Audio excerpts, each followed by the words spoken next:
بسم اللہ الرحمن الرحیم۔ پیارے دوستو، نور الہدا کے اجرا اور سبق میں خوش آمدید، مرحبا۔ ہمارا سبق کنویں کے مسائل کے بارے میں چل رہا تھا، اور آج جو ہم نے پڑھنا ہے وہ پڑھنا ہے وَلَا بِوُقُوعِ آدَمِيٍّ وَمَا يُؤْكَلُ لَحْمُهُ إِذَا خَرَجَ حَيًّا وَلَمْ يَكُنْ عَلَى بَدَنِهِ نِجَاسَةٌ۔ یہ ایک جملہ ہے، یہاں سے اس جملے سے ہم نے سبق پڑھنا ہے۔ ہمارا انداز وہی ہوگا، ہم پہلے اجرا کریں گے اور اس کے بعد مسئلہ بیان کریں گے، پھر ترجمہ آپ کو بتا دیں گے۔ چلو سبق شروع کرتے ہیں۔ وَلَا بِوُقُوعِ آدَمِيٍّ، یہاں لا اگر پچھلے عبارت کے ساتھ اس کا ربط ملائیں تو پھر لا جو ہوگا زیادہ ہوگا۔ کیوں لا زیادہ ہوگا؟ اس کے بارے لا زیادہ کے بارے میں ہے کہ وہ لا کب زیادہ ہوگا؟ جب حرف واو کے ساتھ ہو اور حرف نفی کے بعد ہو۔ تو پیچھے ہم نے جو پچھلے سبق میں ہم نے ترکیب کی تھی نا، لا یفسدو، تو لا یفسدو یہ نفی ہے، نفی کے بعد آیا ہوا ہے۔ یہاں جو لا بوقوع اور حرف عطف کے ساتھ آیا ہو تو زیادہ ہے۔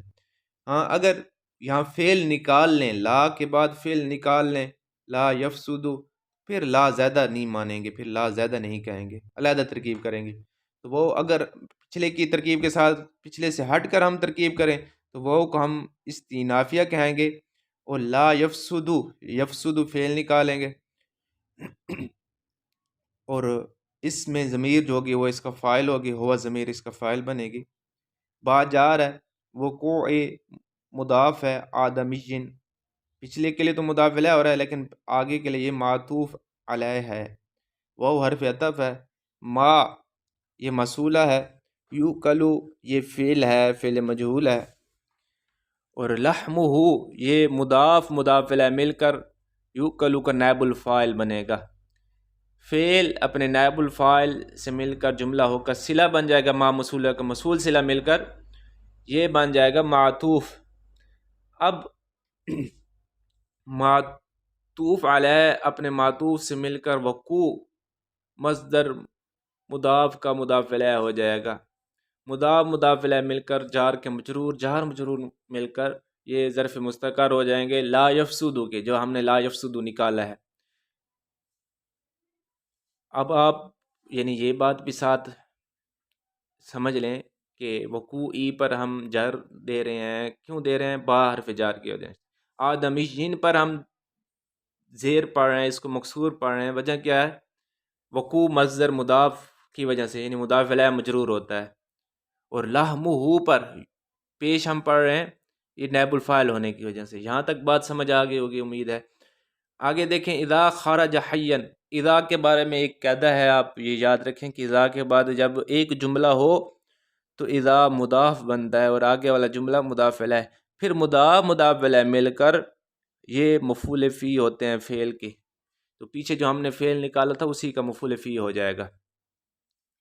اب دیکھیں، اذا ہم اس کو مضاف بنائیں گے، خرجہ یہ فعل ہے، اس میں ہوا ضمیر فاعل ہے، لیکن فاعل سے پہلے ہم اسے ذوالحال بنائیں گے، حین کو حال بنائیں گے۔ حین کو حال اس لیے بنا رہے ہیں کہ خارجہ کا مفعول نہیں ہوتا، کیونکہ خارجہ فعل لازم ہے، تو فعل لازم کا مفعول نہیں ہوگا۔ فعل کے اندر جو ضمیر ہے وہ ذوالحال ہے، اور حین حال، ذوالحال اور حال مل کر یہ بن جائیں گے خارجہ کا فاعل، خارجہ فعل فاعل سے مل کر معطوف علیہ ہو جائیں گے۔ وہ حرف عطف ہے، لم یکن یہ فعل ناقص ہے، اور علی بدن ہی، علی جار ہے، بدن ہی یہ مضاف الیہ مل کر جار کا مجرور، جار مجرور مل کر ظرف مستقر ہوں گے ثابتن کے، ثابتن کے متعلق ہو کر خبر بن جائے گی، لم یکن کی خبر مقدم ہو جائے گی۔ اور نجاستن جو ہے یہ اسم ہو جائے گا لم یکن کا، لم یکن فعل ناقص اپنے خبر مقدم اور اسم سے مل کر جملہ ہو کر معطوف ہو جائیں گے، معطوف علیہ اپنے معطوف سے مل کر اذا ہم نے مضاف بنایا تھا مضاف کا مضاف الیہ ہو جائے گا۔ اب مضاف مضاف الیہ مل کر یہ بن جائیں گے مفعول فی لا یفسد، جو ہم نے نکالا تھا یفسد نکالا تھا، لا تو پہلے سے پڑھا یفسد ہم نے نکالا تھا تو اسی کے متعلق ہو جائیں گے۔ اب لا یفسد فعل اپنے فاعل اور متعلق اور مفعول فی سے مل کر جملہ فعلیہ ہو جائے گا۔ تو یہ ہمارے ایک جملے کی ترکیب ہو چکی ہے۔ اگلے جملے کی بھی ہم ترکیب کر لیتے ہیں، اس کے بعد ہم مسئلہ بیان کریں گے۔ ولا بوقوع، یہ بھی آسان سی ترکیب ہے، اسی طرح یہاں بھی لا یفسدو فعل نکالیں گے، ہوا ضمیر اس کا فاعل ہوگا، وقوعی یہ ہم مجرور پڑھ رہے ہیں، کیوں جار آیا ہوا ہے شروع میں، جر دے رہا ہے، تو جر کا کام بھی یہی ہوتا ہے، حرف جر کا۔ اور باغالن یہ مضاف الیہ ہے وقوع کا، لیکن اگلے کے لیے معطوف علیہ ہے کیونکہ اس کے بعد حرف عطف آیا ہوا ہے، تو حمارن بھی یہ کیا ہو جائے گا، معطوف ہو جائے گا، بغل معطوف علیہ اور حمارن معطوف، اور سباع طیرن و وحشن یہ معطوف ثانی ہو جائے گا، اور سباعی یہ تابع ہے معطوف ہے اس لیے سباعی پڑھ رہے ہیں، طیرن سباعی طیرن یہ بھی مضاف علیہ ہو رہے ہیں، طیرن اور وحشن، طیرن اور وحشن یہ آپس میں کیا ہو جائیں گے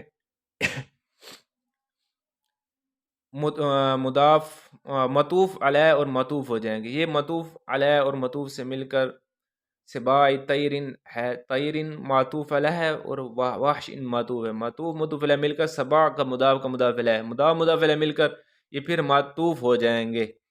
اب جو بغل کو ہم نے معطوف علیہ بنایا تھا، بغل معطوف علیہ اپنے حمار معطوف سے اور سباع طیرن و وحشن یہ معطوف سے مل کر یہ وقوع مضاف کا مضاف علیہ ہو جائے گا۔ اب مضاف علیہ مل کر یہ بن جائیں گے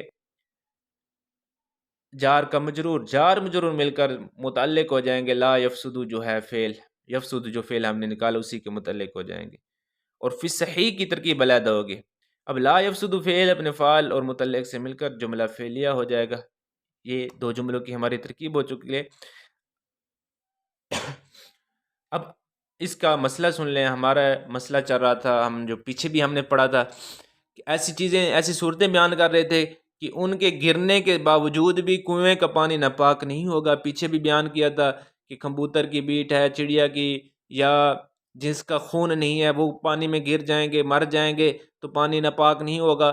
آج بیان کر رہے ہیں یہاں سے کہ اگر آدمی گر جاتا ہے یا جن کا ہم گوشت کھاتے ہیں وہ گر جاتے ہیں تو پھر بھی پانی ناپاک نہیں ہوگا، لیکن اس کے لیے دو شرطیں ہیں۔ دو شرطیں کون سی ہیں؟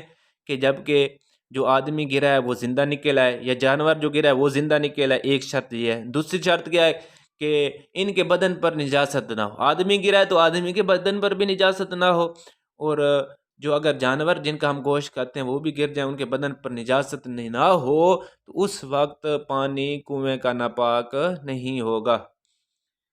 یہ ایک صورت بیان کی آج کے سبق میں۔ اگلے دوسری مسئلہ جو ہے کہ اگر ولا بوقوع بغل، یہاں سے بیان کر رہے ہیں کہ اگر خچر گر جائے، گدھا گر جائے، چیر پرندے گر جائیں یا چیر پھاڑ کرنے والے پرندے ہوں وہ بھی گر جائیں تو پھر بھی پانی ناپاک نہیں ہوگا، فاسد نہیں ہوگا۔ پھر صحیح فتویٰ یعنی اسی بات پر ہے، اظہر قول کے مطابق فتویٰ جس پر ہے وہ یہی ہے، یعنی اختلاف ہے لیکن فتویٰ اسی بات پر ہے کہ پانی ناپاک نہیں ہوگا۔ یہ ہمارا مسئلہ بھی بیان ہو چکا ہے۔ اب ترجمہ دوبارہ اوپر دیکھ لیں کہ آدمی کے گرنے کے ساتھ فاسد نہیں ہوگا۔ کیا فاسد نہیں ہوگا؟ کنواں فاسد نہیں، یعنی ہوا ضمیر لا یفسدو کی جو ضمیر ہے وہ کنویں کی طرف جا رہی ہے کہ کنواں کا جو پانی ہے وہ فاسد نہیں ہوگا آدمی کے گرنے کے ساتھ۔ اور اسی طرح جس کا ہم گوشت کھاتے ہیں ان کے وہ گرنے کے ساتھ بھی پانی ناپاک نہیں ہوگا، جب کہ زندہ نکلے، وہ زندہ نکلے، خارج کی ضمیر دونوں کی طرف لوٹ رہی ہے، یعنی زندہ نکلیں اور نہ ہو ان کے بدن پر، یعنی جو انسان گرا ہے جن کا جن جانوروں کا ہم گوشت کھاتے ہیں وہ اگر ان کے بدن پر نجاست نہ ہو۔ اب دوسرا مسئلہ کا ترجمہ سن لیں۔ اور اسی طرح فاسد نہیں ہوتا، کنویں کا پانی فاسد نہیں ہوگا خچر کے گرنے کے ساتھ، واقع ہونے کے ساتھ، اور گدے کے اور پرندوں کے، اور پرندے چیر پھاڑ کرنے والے پرندے، پھر صحیح میں یعنی فتویٰ اسی بیات پر ہے. تو یہ ترجمہ بھی ہمارا ہو گیا. اب اگلا ایک جملہ ہے وَإِن وَصَلَ لُعَابُ الْوَاقِعِ إِلَى الْمَاءِ أُخِذَ حُكْمُهُ. تو اس جملے کی بھی ترکیب دیکھ لیں. ان حرف شرط ہے، وہ استنافیہ جو وہ شروع میں آ رہی ہے، ان حرف شرط ہے. وصل فعل ہے، لعاب الواقع یہ مضاف مضاف الیہ مل کر وصل کا فاعل ہو جائے گا، اور الی الماء یہ جار مجرور مل کر متعلق ہو جائیں گے وصل کے. اب وصل فعل اپنے فاعل اور متعلق سے مل کر ظرف مستقر سے ظرف لغو سے مل کر یہ بن جائے گی شرط، ان شرطی ادا نا. اور اخذ حکمہ، اخذ فعل ہے، فعل مجہول ہے، حکمہ حکم مضاف ہے، ہو ضمیر مضاف الیہ ہے، مضاف مضاف الیہ مل کر نائب الفاعل بن جائے گا اخذ کا. اب فعل اپنے نائب الفاعل سے مل کر جزا بن جائے گی، شرط جزا مل کر جملہ شرطیہ. تو اب یہاں سے مسئلہ سن لیں، یہ بھی پچھلے کے ساتھ اس کا تعلق ہے. اب یہاں بتا رہے ہیں کہ اگر جو واقع ہوئے ہیں، واقع جانور یعنی جو گر جائیں، جو بھی چیزیں جن کا بتایا ہے کہ وہ گر جائے گا تو پانی ناپاک نہیں ہوگا، کہتے ہیں اگر پانی تو ناپاک نہیں ہوگا، ہاں اس کا لعاب اگر مل جائے تو پھر وہی حکم لیا جائے گا، جس چیز کا جو لعاب کا حکم ہے تو اسی کا وہی حکم لیا جائے گا. اب جن جانوروں کا لعاب پاک ہے تو کنواں بھی پاک ہوگا، یعنی اگر کنویں کے ساتھ پانی مل گیا. اب جن کا حکم ہے کہ مشکوک ہے لعاب تو اس کا وہی حکم ہوگا، پانی بھی مشکوک ہو جائے گا. جن کا ناپاک ہے لعاب تو ان کا کنواں کا پانی بھی ناپاک ہو جائے گا. یہ ساری صورتیں جو لعاب کی جھوٹے کی ہم نے جو اقسام پڑھی تھی، یہ اس میں ہم نے پیچھے اس کا سارا حکم پڑھ لیا تھا.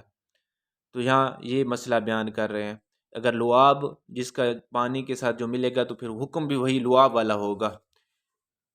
دوبارہ دیکھ لیں اوپر ترجمہ. اگر لعاب واقع کا لعاب یعنی جن چیزوں کا واقع ہوئی ان کا لعاب مل جائے، پہنچ جائے پانی کی طرف، تو اس کا حکم لیا جائے گا، اسی کا حکم لیا جائے گا. یہ ہمارے دو جملوں کی ترکیب اور ترجمہ ہو گیا. ایک آخری جملہ رہتا ہے، ویڈیو لمبی ہو جائے گی آج کی، لیکن پھر ہماری فصل ختم ہو جائے گی. آج کے سبق کی جو کنویں کے مسائل والی ہے وہ فصل ختم ہو جائے گی، تو ہم اگلی جملے کی ترکیب بھی کر لیتے ہیں. ایک ہی جملہ ہے، تھوڑا سا لمبا ہے لیکن ایک ہی جملے ہے، اس کو سمجھنا ہے. دیکھیں ووجود حیوان میت فیہا ینجسہا من یوم ولیلۃ ومنطفخ من ثلاثۃ ایام ولیالہا ان لم یعلم وقت وقوعہ. یہاں تک ہماری یہ ساری ترکیب ہوگی. اب دیکھیں ووجود حیوان، وہ جملے کے شروع میں آ رہی ہے تو وہ کیا ہو جائے گی؟ استینافیہ. وجود یہ ہو جائے گا مضاف، حیوان مضاف الیہ، اور حیوان موصوف ہو جائے گا، میت صفت ہو جائے گی.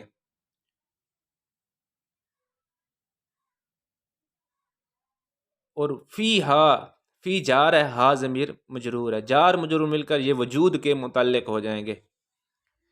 اب دیکھیں ایک اور بات کہ میتن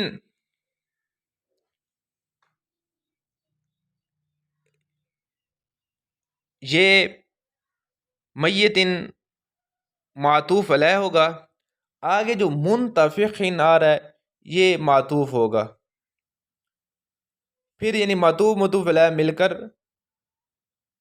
یہ صفت بنے گی حیوان کی، اور موصوف صفت مل کر مضاف الیہ بن جائے گا وجود کا.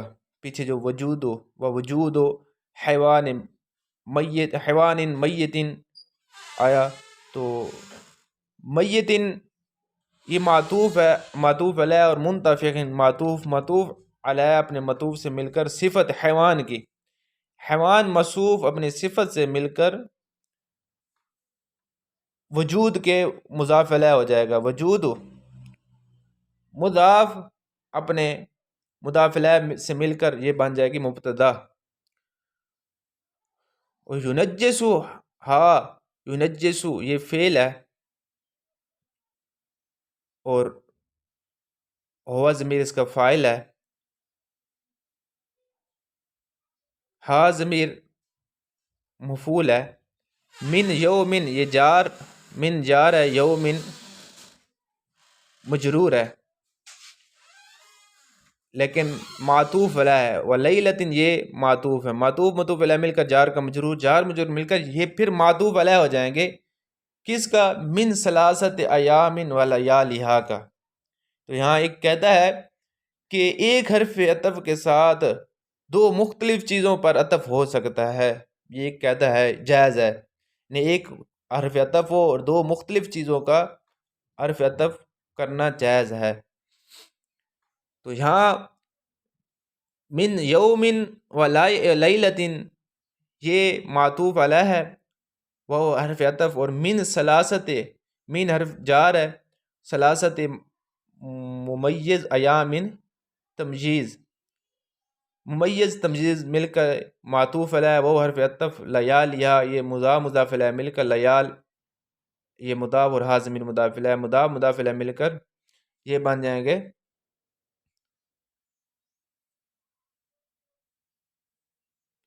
مین جار کا مجرور، جار مجرور مل کر یہ معطوف ہو جائیں گے۔ من یومن و لیلتن ہم نے معطوف علیہ بنایا، تو معطوف علیہ اپنے معطوف سے مل کر ظرف لغو بن جائے گا یونجسو کہا کا، یونجسو فعل اپنے فاعل مفعول اور ظرف لغو سے مل کر مثل جزا ہو جائے گا، کیونکہ آگے جو آ رہا ہے وہ مثل شرط ہے، شرط ہے، تو یہ مثل جزا بن جائے گا، پیچھے ہم نے اس کی کئی ترکیبیں کی ہیں۔ تو ان حرف شرط ہے، لم یعلم وقت وقوعہ، ان اگر ایک ان کے بعد ایک جملہ ہو تو ان شرطیہ کہتے ہیں اس کو، ان یہاں حرف شرط لم یعلم یہ فعل مجہول ہے، وقت مضاف ہے، وقوعہ مضاف، ہی ضمیر مضاف علیہ، مضاف علیہ مل کر وقت مضاف کو مضاف علیہ ہو جائے گا، مضاف علیہ مل کر لم یعلم کا نائب الفاعل بن جائے گا، فعل مجہول اپنے نائب الفاعل سے مل کر شرط ہو جائے گا، شرط اور مثل جزا مل کر جملہ شرطیہ ہو کر خبر بن جائے گی۔ وجود جو ہم نے نکالا تھا، وجود حیوان میت فیا، یہ مبتدا بنایا تھا، تو مبتدا خبر مل کر جملہ اسمیہ خبریہ ہو جائے گا۔ اب یہاں سے مسئلہ سن لیں، یہاں سے مسئلہ یہ بیان کر رہے ہیں کہ اگر ایسی صورت ہے کہ کنویں میں کوئی چیز گر گئی ہے، حیوان کا وجود پایا گیا، حیوان کی میت پائی گئی ہے، تو پانی پھر ناپاک ہوگا، اور پتہ بھی نہیں ہے، یہ اس صورت میں ہے کہ جب وقت معلوم نہیں ہے، اس صورت میں ہے کہ جب وقت معلوم نہیں ہے، تو پھر ایک صرف میت ملی ہے، کوئی بھی حیوان کی جاندار چیز کی میت مردہ چیز ملی ہے، انسان ہو کوئی جانور ہو، تو اس کا ایک وقت بھی معلوم نہ ہو، تو ایک دن اور ایک رات کا ہم اس کو نجس مانیں گے، یعنی ایک اس کنویں سے ہم نے پانی نکالا، وضو کیا کر کے ہم نے نمازیں پڑھی، تو وہ جو پچھلی ایک دن والے جو ایک رات اور ایک دن والی نمازیں تھی، اس کی دوبارہ قضا کرنے پڑے گی، ان پانی کے ساتھ اگر ہم نے وضو کیا تھا تو پھر ایک دن اور ایک رات کی قضا کرنی پڑے گی، یعنی ایک دن اور ایک رات کا پانی کو ناپاک مانا جائے گا۔ اگر ایسی صورت ہے کہ میت ہے اور میت پھول گئی ہے، پانی کی وجہ سے پھول گئی ہے اور وقت معلوم نہیں ہے، تو پھر 3 دن اور 3 راتیں کو ہم کہیں گے کہ یہ پانی ناپاک ہے، 3 دن اور 3 راتیں، یہ اس صورت میں ہے کہ جب وقت معلوم نہیں ہے۔ ہاں جب وقت معلوم ہوگا تو پھر وہی وقت کے مطابق ہم پانی کو ناپاک کہیں گے۔ اب دوبارہ اوپر ترجمہ دیکھیں، حیوان میت کا وجود، حیوان میت کا پایا جانا، اس میں سے کیا مراد ہے؟ کنویں میں نجس ہوگا ایک دن، وہ نجس ہوگا یعنی وہ کنواں نجس ہوگا ایک دن اور ایک رات، اور میت پھول جائے تو کنواں نجس ہوگا 3 دن اور 3 راتیں، اگر اس کے واقع ہونے کا وقت معلوم نہیں۔ تو یہ ہمارا ترجمہ بھی ہو گیا، اور کنویں کے جو مسائل ہم پڑھ رہے تھے وہ سبق کی پوری فصل مکمل ہو گئی۔ آگے استنجا کے مسائل شروع ہو رہے ہیں، تو انشاءاللہ اگلی ویڈیو میں اگلے سبق کے ساتھ پھر ملیں گے۔ السلام علیکم ورحمۃ اللہ۔